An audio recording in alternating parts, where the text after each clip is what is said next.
Hello friends, welcome in this session. Today we are going to see exercise 3.2b. Now in the previous lecture we see the same exercise up to question number 1 to 17. Now today we see the question number 18. आता 18, 19 आणि 20 हे question वेगळ्या टाईपचे. 17 पर्यंत जे question पाहिले होते आपण त्याचे डिफरंट टाईप्स आणि ते सॉल्व कसे करायचे हे आयडिया आपण पाहिलेली आहे. आता जे क्वेश्चन दिले आहेत हे कशा प्रकारे सॉल्व करायचे. तर आपला हा क्वेश्चन आहे integrate 1/4 + 3 cos square x dx. आता यामध्ये ट्रिग्नोमेट्रिक फंक्शन आहे, cos स्क्वेअरच्या फॉर्ममध्ये आहे. तर आपण काय करणार तर सर्वात पहिले याला डिनोट करू की let I = integral 1/4 + 3 cos square x dx. आता या फॉर्ममध्ये न्यूमरेटर आणि डिनॉमिनेटर दोघांना आपण डिवाइड करायचं आहे cos square x न. So we write divide numerator and denominator by cos square x. So we write I = integral 1/cos square x 4/cos square x आणि plus 3 cos square x upon cos square x dx. आता इथे cos square x काय होतं आहे cancel. Okay, तर 1/cos square x ला आपण लिहू शकतो sec square x अपॉन इथे पण 4 × 1/cos square x ला लिहिता येते sec square x + 3 × dx. आता वरती सेक आहे आणि खाली सुद्धा sec square x च आहे. तर आता डिनॉमिनेटर मधले sec square x ला आपल्याला tan मध्ये रिप्लेस करता येते, कारण आपल्याला माहित आहे sec square x = आपण लिहू शकतो 1 + tan square x. तर इथे आपल्याला तेच करायचं आहे. हा न्यूमरेटर मधला sec square x जसाच्या तसा ठेवायचा आहे आणि डिनॉमिनेटर मधल्या sec square x ला आपल्याला रिप्लेस करायचं आहे 1 + tan square x मध्ये प्लस 3 × dx. ओके, आता sec square x 4 नी जर ब्रॅकेटला मल्टिप्लाय केलं so we right 4 + 4 tan square x + 3 × dx. आता यालाच रिराईट केलं तर sec square x अपॉन 4 + 3 होतात 7 + 4 tan square x × dx. आता बघा खाली 7 + 4 tan square x आहे. जर इथे आपण सबस्टिट्यूशन मेथड यूज केली तर tan चा जो डेरिव्हेटिव्ह आहे तो येतो sec square. तो न्यूमरेटर मध्ये प्रेझेंट दिला आहे म्हणून आपण इथे सबस्टिट्यूशन यूज करणार आहे. तो here we put tan x = t. Now differentiate both side we get sec square x dx = dt. तर बघा therefore integral I = we write हा जो sec square x dx आहे याला आपण लिहू शकतो dt अपॉन 7 + 4t². ओके, जसं मागच्या एक्सरसाइज मध्ये आपण पाहिलं की अशा प्रकारचे जर इक्वेशन असेल तर काय करायचं तर जी स्क्वेअरची टर्म आहे त्याचा कोएफिशियंट आपल्याला 1 पाहिजे असते आणि इथे t² चा कोएफिशियंट किती दिलेला आहे 4. तर यामधून काय करणार आपण 4 कॉमन काढणार. इंटिग्रल dt अपॉन 4 जर कॉमन काढला तर ब्रॅकेटमध्ये लिहिता येते t² + 7/4. ओके, तर इथे 1/4 बाहेर कॉमन काढू आपण. Integral dt upon t² plus आता या 7/4 ला आपण आपल्याला परफेक्ट स्क्वेअरच्या फॉर्ममध्ये लिहायचं आहे. तर याला लिहिता येते √7/2 होल ब्रॅकेट स्क्वेअर. म्हणजे हा इंटिग्रल कुठल्या फॉर्ममध्ये आला आहे integral dt upon x² + a². आणि आपल्याला माहित आहे की since integral dx upon x² + a² = याला लिहिता येते 1/a tan inverse x upon a. तर हाच फॉर्म्युला इथे आपल्याला अप्लाय करायचा आहे. तर इथे a ची व्हॅल्यू किती दिली आपली √7/2. मग याला लिहिता येईल 1/4 × 1/a. 1/a म्हणजे 1/√7/2 × tan इनवर्स x. च्या जागी इथं काय दिलं आहे t अपॉन √7/2. तर हा 2 जर किती होते 4. तर आपला आन्सर येईल इथे 1/2√7 × tan इनवर्स. हा 2 वरती जाईल त्याला लिहिता येते 2t. t म्हणजे काय आहे आपल्याजवळ t म्हणजे आहे tan x. म्हणजे लिहिता येते 2 tan x अपॉन √7 आणि प्लस इंटिग्रेटिंग कॉन्स्टंट घ्यायला लागेल c. इथे सुद्धा आपल्याला इंटिग्रेटिंग कॉन्स्टंट c घ्यावं लागेल. ओके, म्हणजे इंटिग्रेशन घेतल्याबरोबर इंटिग्रेटिंग कॉन्स्टंट घ्यायचा. म्हणजे अशा प्रकारे हे एक्झाम्पल आपल्याला सॉल्व्ह करता आहे. आता याच्यानंतरचं जे नेक्स्ट एक्झाम्पल आहे 19 नंबरचा क्वेश्चन, ते पण एक्झाम्पल आपल्याला सेम प्रोसेसने सॉल्व्ह करायचं आहे. Now our next example is integral 1 upon cos 2x plus 3 sin square x dx. आता इथे आपण डिनोट करू आपण की let I is equal to integral dx upon cos 2x plus 3 sin square x. Okay, आता इथे डिनॉमिनेटरमध्ये cos 2x आहे plus 3 sin square x आहे. आता cos 2x चा फॉर्म्युला आपल्याला माहित आहे की cos 2x is equal to आपण लिहू शकतो 1 मायनस 2 sin स्क्वेअर x. तर हाच फॉर्म्युला इथे आपण अप्लाय केला आहे. प्लस 3 sin स्क्वेअर x आहे. Okay, then we write integral dx upon 1 minus 2 sin square x plus 3 sin square x. त्याला इथे येते प्लस sin स्क्वेअर x. आता यामध्ये सेम प्रोसेस आपल्याला सॉल्व्ह करायची आहे. काय तर मागच्या एक्झाम्पलमध्ये इथे cos स्क्वेअर x होतं, इथे sin स्क्वेअर x आहे. तरी पण दोघांना आपल्याला डिवाइड करताना cos स्क्वेअर एक्सनीच करावं लागेल. कारण cos स्क्वेअर एक्सनं जर डिवाइड केलं तर वरती 1 अपॉन cos स्क्वेअर म्हणजे sec स्क्वेअर येईल, आणि sin square upon cos square म्हणजे इथे tan स्क्वेअर येईल. म्हणून so here we divide both numerator and denominator by cos square x. Then we write I is equal to integral 1 upon cos square x 1 upon cos square x plus sin square x upon cos square x into dx. Okay, त्यालाच लिहिता येते 1 upon cos square x ला आपण लिहितो sec square x, 1 upon cos square x ला लिहिता येते sec square x plus याला लिहिता येते tan square x dx. जसं मग आपण डिनॉमिनेटरमध्ये tan स्क्वेअर एक्सची पण टर्म आहे, सेक स्क्वेअर एक्सची पण टर्म आहे, तर या सेक स्क्वेअर एक्सला tan मध्ये कन्वर्ट करायचं आहे. तर आपल्याला लिहिता येईल सेक स्क्वेअर एक्स अपॉन याला लिहिता येते 1 plus tan square x plus tan square x into dx. तिथे लिहिता येईल integral sec square x upon हा 1 plus 2 tan square x dx. आता सेम प्रोसेस आहे, तर आपल्याला काय करावं लागेल की put tan x is equal to t. Now differentiate both sides. We get sec square x dx is equal to dt. So our integral I become I is equal to dt upon 1 plus 2t square. Okay, आता t स्क्वेअरचा coefficient आपल्याला 1 पाहिजे, म्हणून आपण काय करणार डिनॉमिनेटरमध्ये 2 common काढू. 2 जर common काढलं तर लिहिता येईल 1/2 plus t square. 1/2 constant term आहे, बाहेर कॉमन काढला ते integral dt upon t square plus या 1/2 ला लिहिता येते 1/√2 whole bracket square. Same formula apply करायचा आहे integral dx upon x square plus a स्क्वेअरचा.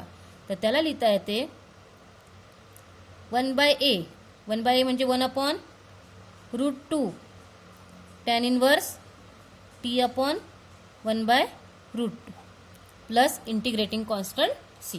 Okay, आता हा √2 एक √2 काय होतो कॅन्सल, मग इथे आन्सर येईल आपलं 1/√2 tan inverse √2t plus integrating constant c.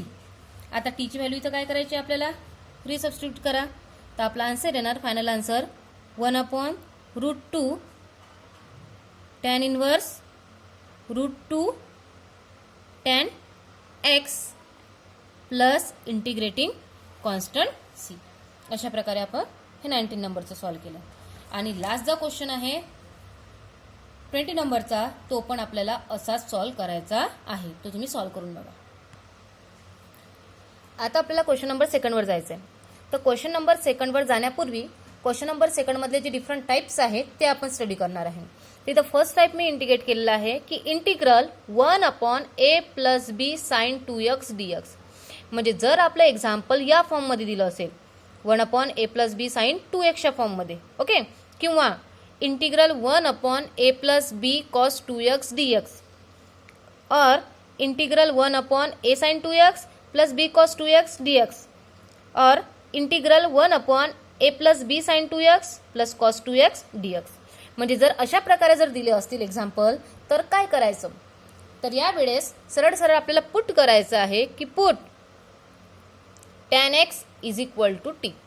एक लक्षात घ्या, इथं साइन 2x आहे, टॉईस एक्सचा डबल अँगल आहे, पण पुट करताना या अँगलचा हाफ घ्यायचा आणि तो पण पुट करत असताना टॅन एक्सच पुट करायचा की put tan x is equal to t. जर इथं साइन यक्स दिला असेल तर इथं घेत असताना टॅन यक्स बाय 2 घ्यायचा. ओके, मग इथं आपण काय पुट करणार आहे की put tan x is equal to t. तर एक्स इज इक्वल टू काय येणार, x is equal to tan inverse x, tan inverse t. Now differentiate both side we get dx is equal to, याचा derivative घेतला तो येते 1/1 plus t square dt.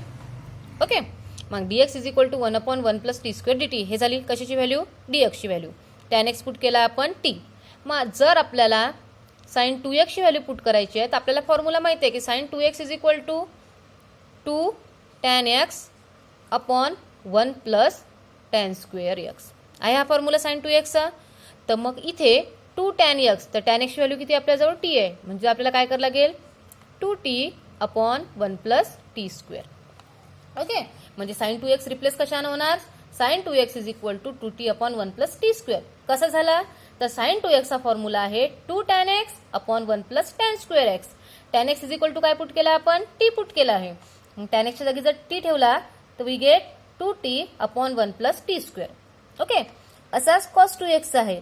तर cos 2x चा formula काय आहे, cos 2x is equal to 1 minus tan square x upon 1 plus tan square x. आता tan एक्सची व्हॅल्यू टी आहे, म्हणजे याला लिहिता येणार 1 minus t square upon 1 plus t square. ठीक आहे, अशा प्रकारे आपल्याला सबस्टिट्यूशन करायचं आहे. आता हेच जर एक्झाम्पल काय म्हटलंय मी, जर आपल्याला हेच एक्झाम्पल अशा फॉर्ममध्ये दिलं असेल की इंटिग्रल 1 अपॉन ए प्लस बी साइन एक्स dx आहे, किंवा इंटिग्रल 1 अपॉन ए प्लस बी कॉस एक्स dx आहे, किंवा इंटिग्रल 1 अपॉन ए साइन एक्स प्लस बी कॉस एक्स dx या फॉर्ममध्ये आहे. म्हणजे इथे जो डबल अँगल आहे तिचा इथे काय झालाय, हाफ अँगल झालाय. मग अशा वेळेस काय सांगितलं पुट करायला, पुट करायचं की put tan x by 2 is equal to t. हे लक्षात ठेवायचं. हे तुम्हाला कळलं तर तुम्हाला सगळे एक्झाम्पल सॉल्व्ह करता येतील.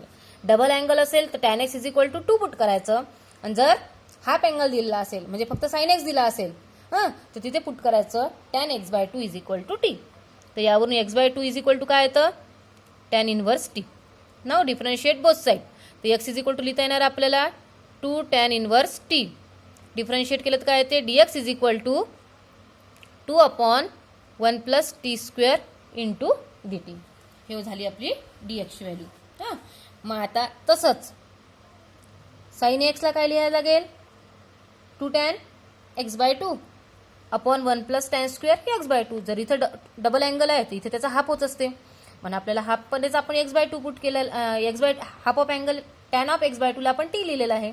म्हणजे आपल्याला साइन 2x ची व्हॅल्यू जी आपण सबस्टिट्यूट करणार आहोत 2t upon 1 plus t square, तर इथे साइन एक्स सुद्धा तेच येणार आहे 2t upon 1 plus t square, आणि कॉस एक्स सुद्धा तोच येणार आहे जो वर आलेला आहे, म्हणजे 1 minus t square upon 1 plus t square.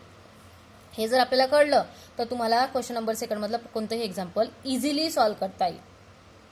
आलं लक्षात.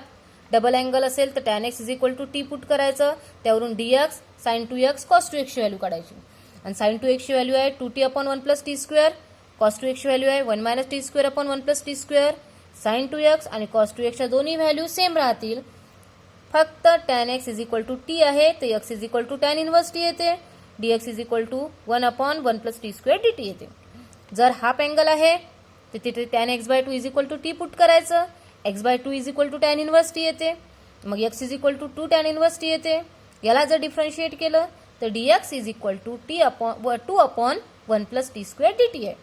साइन एक्स आणि कॉस एक्सची व्हॅल्यू सेम आहे. ओके, आता आपण एक्झाम्पलकडे वळूया. बघा, क्वेश्चन नंबर 2 मधलं पहिलं एक्झाम्पल आहे आपलं की integral 1 upon 3 plus 2 sine x dx. आता इथे बघा कोणत्या फॉर्ममध्ये आहे, सिंपल फॉर्म दिला आपल्याला की इंटिग्रल 1 अपॉन ए प्लस बी साइन एक्स dx चा फॉर्म आहे ना. तर आपण काय करणार, इथं साइन एक्स आहे तर आपल्याला सबस्टिट्यूशन करायचं आहे. इथे अँगल टॉईस एक्स आहे का, नाही, अँगल एक्स आहे, म्हणून इथे पुट काय करणार आपण, put tan x by 2 is equal to t. तर सर्वात पहिले आपण याला डिनोट करू की let I is equal to integral 1 upon 3 plus 2 sine x dx. काय करायचं आपल्याला इथे पुट करायचं आहे की put tan x by two is equal to t. तर x by two is equal to येणार आहे टॅन इनवर्स टी. ओके, तर एक्स इज इक्वल टू येतं 2 tan inverse t. Now differentiate both side. Differentiate जर केलं तर dx is equal to 2 upon tan inverse टीचा derivative येते 1 अपॉन 1 प्लस टी स्क्वेअर. हा 2 आहे, त्याला लिहिता येईल 2 upon 1 plus t square dt. Okay, आणि साइन एक्सची व्हॅल्यू येणार सेम व्हॅल्यू येते. कोणती पाहिली आपण? 2t upon 1 plus t square. हीच व्हॅल्यू आपल्याला आयमध्ये पुट करायची आहे. काय होईल आपली आयची value? I is equal to integral dx. dxची व्हॅल्यू काय आली? 2 upon 1 plus t square dt. हां, आणि डिनॉमिनेटरमध्ये आहे 3 प्लस 2 साइन एक्स आहे. साइन एक्सची व्हॅल्यू काय आहे? Into 2t upon 1 plus t square. ठीक आहे, तर याला लिहिता येईल इंटिग्रल. आता बघा 2 अपॉन 1 प्लस टी स्क्वेअर आहे न्यूमरेटरमध्ये. आता डिनॉमिनेटरमध्ये 1 प्लस टी स्क्वेअर याला आहे, तर आपण इथे काय करू? 1 प्लस टी स्क्वेअर हा डिनॉमिनेटर एलसीएम काढू.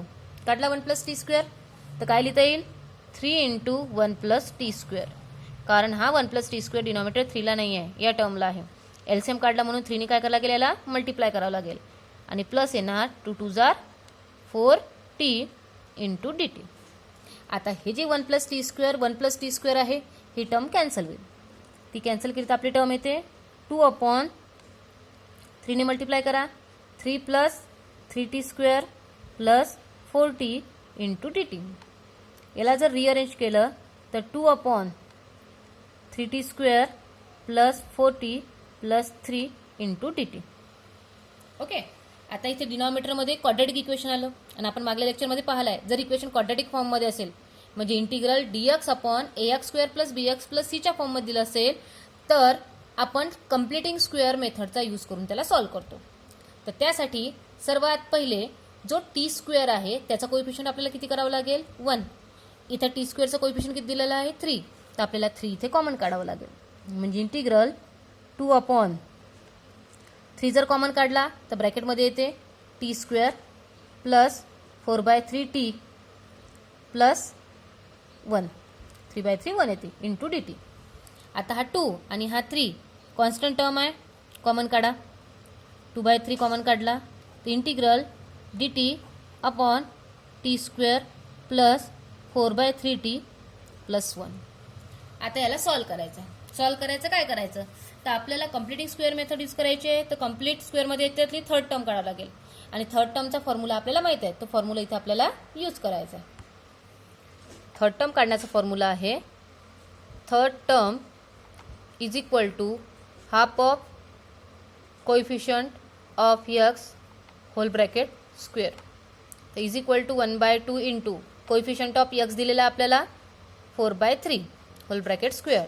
तर 2 2 जार 4 होते, स्क्वेअर करायचा तो होते 4/9. मग हा 4/9 आपल्याला काय करायचा आहे? I is equal to 2/3 integral dt upon t square plus 4/3t plus 4/9 आणि मायनस 4/9 आणि लास्ट टर्म दिले तुम्हाला प्लस 1. ओके, तर यामध्ये या पहिल्या 3 टर्मला इक्वेट करायचं आहे, कारण हा परफेक्ट स्क्वेअर असेल. मग तो परफेक्ट स्क्वेअर कशाचा आहे? तर पहा, टी स्क्वेअरचं रूट घ्यायचं टी. फर्स्ट नंबरवर साईन कोणता आहे? प्लस. तिथं प्लस घ्यायचं, मायनस असेल तर मायनस. आणि हा जो 4/9 आहे थर्ड टर्म, त्याचं रूट जर घेतलं तर ते येते 2/3 होल ब्रॅकेट स्क्वेअर. आता याला सॉल्व्ह करा. आता इथे काय दिलं आहे? -4. डिनॉमिनेटर याचा 9 आहे. एलसीएम जर 9 काढला तर काय करावं लागेल? +9. आणि -4 + 9 किती होतात? 5. ते आन्सर येते 5/9. ओके, म्हणजे इथं टर्म येणार आपली +5/9. 2/3 कॉन्स्टंट आहे. Integral dt upon t plus 2/3 whole bracket square. आता याला परफेक्ट स्क्वेअरच्या फॉर्ममध्ये लिहावं लागेल, तर ते येणार √5/3 होल ब्रॅकेट स्क्वेअर. मग आपला जो फॉर्म्युला आहे ना, integral dx upon x square plus a square. Formula आहे आपला 2/3 इंटू 1/a, एची व्हॅल्यू आपली √5/3 इंटू tan इनवर्स x म्हणजे t प्लस 2/3 अपॉन a म्हणजे √5/3 प्लस इंटिग्रेटिंग कॉन्स्टंट c. तर हा 3 काय होते कॅन्सल. किती येईल 2/√5 इंटू tan इनवर्स. आता याला सॉल्व करायचं आहे. याला लिहिता येते 3t plus 2 3t plus 2 upon 3 आणि हा येते √5/3. तर हा 3 काय होते कॅन्सल. तर यालाच लिहिता येईल आपल्याला 2/√5 tan inverse 3t plus 2 upon √5 plus integrating constant c. आता टीची व्हॅल्यू आपल्याला रिसबस्टिट्यूट करायची. काय आपल्याजवळ टीची व्हॅल्यू tan x/2. याला लिहिता येईल 2/√5 into tan inverse 3 tan x/2 plus 2 upon √5 plus integrating constant c. म्हणजे अशा प्रकारे हे पूर्ण एक्झाम्पल आपल्याला सॉल्व करते. जे बाकीचे क्वेश्चन्स दिले आहेत, जे आपण दिलेल्या 4 फॉर्ममध्ये पाहिले आहेत, ते 4 फॉर्म कोणते आहेत तर ते हे दिले आहेत. जर या आणि या म्हणजे यापैकी कुठल्याही डिफरंट फॉर्ममध्ये जर एक्झाम्पल दिलेले असतील तर सेम मेथडने एक्झाम्पल सॉल्व करायचे आहेत. ठीक आहे, आपण नवीन टाईप बघू. बघा आता तर हे एक्झाम्पल कसं दिलं आहे. इथे दिलं आहे integral 1/cos x minus sine x dx. आपण जे 4 टाईप पाहिले त्यापैकी कुठल्याच फॉर्ममध्ये येत नाही. मग डिनॉमिनेटरमध्ये 2 ट्रिग्नॉमेट्रिक फंक्शन दिलेले आहेत, तर सॉल्व कसं करायचं. तर आपल्याला साइन आणि कॉसमध्ये डिफरंट अँगलच्या व्हॅल्यू माहीत आहे. अँगल कोणकोणते आहेत 0, दुसरा येतो 30, त्याला लिहिता येते π/6. त्याच्यानंतर 45, त्याला लिहिता येते π/4. नंतर 60, त्याला लिहिता येते π/3 आणि 90 आहे π/2. आता याच्यामध्ये काही व्हॅल्यू साईनचे आहेत, काही व्हॅल्यू कॉसचे आहेत. साइन 0ची व्हॅल्यू 0, कॉस 0ची व्हॅल्यू येते 1, साइन π/6ची व्हॅल्यू येते 1/2, π/4ची येते 1/√2, π/3ची येते √3/2 आणि 90ची येते 1. कॉस 0ची व्हॅल्यू 1, कॉस π/6ची व्हॅल्यू येते √3/2, π/4ची येते 1/√2, इथे येणार 1/2 आणि इथे ते 0. तर आपल्याला या व्हॅल्यूच्या हेल्प वरूनच आपल्याला हे एक्झाम्पल सॉल्व करायचं आहे. आता इथे सगळ्यात पहिला आपल्याला डिनोट करू की let i is equal to integral 1/cos x minus sine x dx. आता कुठल्या व्हॅल्यू आहेत की जे यामध्ये बसतात. तर आपल्याला माहीत आहे की π/4 म्हणजे साइन π/4 आणि कॉस π/4 दोन्ही याची व्हॅल्यू सेम आहे. ती इथे 1/√2 1/√2. मग इथे 1/√2 जर आणायचं आहे आपल्याला तर काय करावं लागेल 1 बाहेर √2 मल्टिप्लाय करू, आत √2 डिवाइड करू, म्हणजे याला लिहिता येते 1/√2 cos x minus 1/√2 sine x into dx. आता हा 1/√2 आपण बाहेर कॉमन काढला तर इंटिग्रल dx अपॉन, आता इथे जर कॉसचा अँगल आहे तर सोबत घेताना कॉसचाच घ्यायचा. मग कोणता येणार कॉसचा 1/√2 तो आहे π/4. मग याला लिहिता येईल cos π/4 into cos x minus 1/√2 पण येते साइन π/4 इंटू साइन एक्स. आलं. मग आता इथे आपल्याला फॉर्म्युला माहीत आहे. कोणता फॉर्म्युला आपला होऊन राहिला इथे इंटिग्रल dx अपॉन, पहा एक फॉर्म्युला आहे cos A cos B minus sign A sine B. तर cos A cos B minus sign A sine B हा जो फॉर्म्युला आहे तो आहे कॉस ऑफ ए प्लस बीचा. इथं मायनस असेल तिथं काय घ्यायचं प्लस, म्हणजे काय येणार मग कॉस ऑफ π/4 प्लस एक्स.